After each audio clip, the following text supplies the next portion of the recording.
السلام عليكم، ازيكم حبايبي؟ عاملين ايه؟ يا رب تكونوا بخير.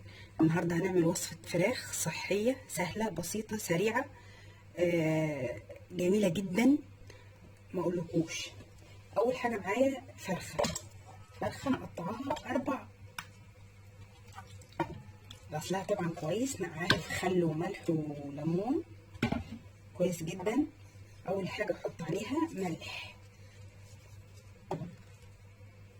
بعد كده معلقه صغيره كاري.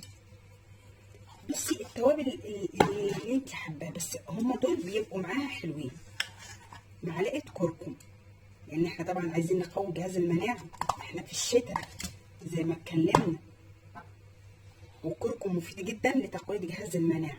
معلقه بهارات مشكله، طبعا فلفل اسود وكمون وشطه. معلقه زعتر. الزعتر بيبقى حلو قوي مع الفراخ.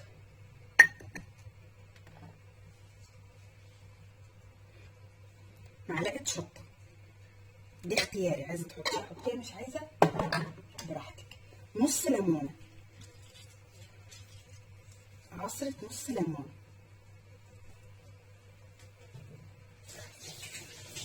الليمونه طبعا بتديلها مزازه حلوه قوي. هقلب بقى كل ده في بعضه كده.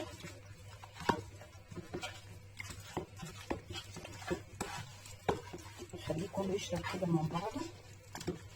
عايزه تنقعيها وتسيبيها شويه كده في التتبيله دي، تبقى حلوه قوي. طبعا من غير زيت، من غير سمنه. احنا زي ما قلنا عايزين نحافظ على صحتنا، وبالذات في الشتاء عشان المناعه بتبقى ضعيفه. طبعا اركن الفراخ كده على جنب، ومعايا الخضار بتاعي. خضار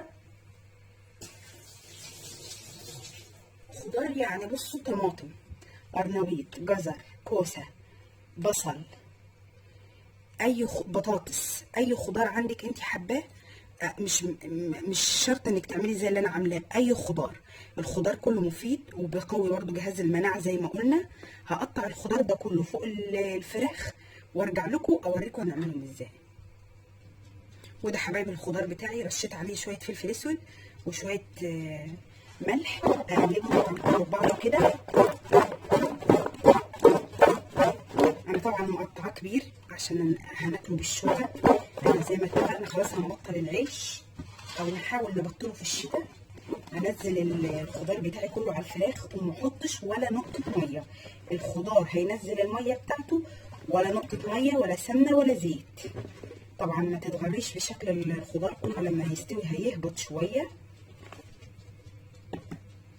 وانا اتعمدت اخلي الخضار من فوق، بعد شويه هطلع الفراخ على الوش واخلي الفراخ تحمر. طبعا اغطيها بورقه المونيا.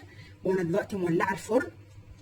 طبعا اجيب ورقه الزبده قبل ما احط ورقه الالومنيوم عشان ما تتسرقش مع القص.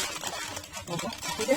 عايزه تسميها ورقه فراخ زي ما بيقولوا ورقه لحمه، عايزه تسميها ورقه خضار بالفراخ، براحتك. الاسم اللي انت، اهم حاجه الفوائد بتاعتها والقيمه الغذائيه، مش مهم المسميات.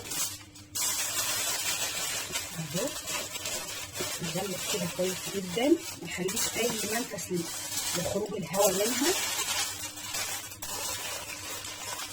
السور بتاع الصينيه اقفل عليه كله كده اهو. ممكن تحطيها على عين البوتاجاز تغلي لغايه الفرن ما تسخن، غلوتين كده 3، وبعد كده بندخلها الفرن.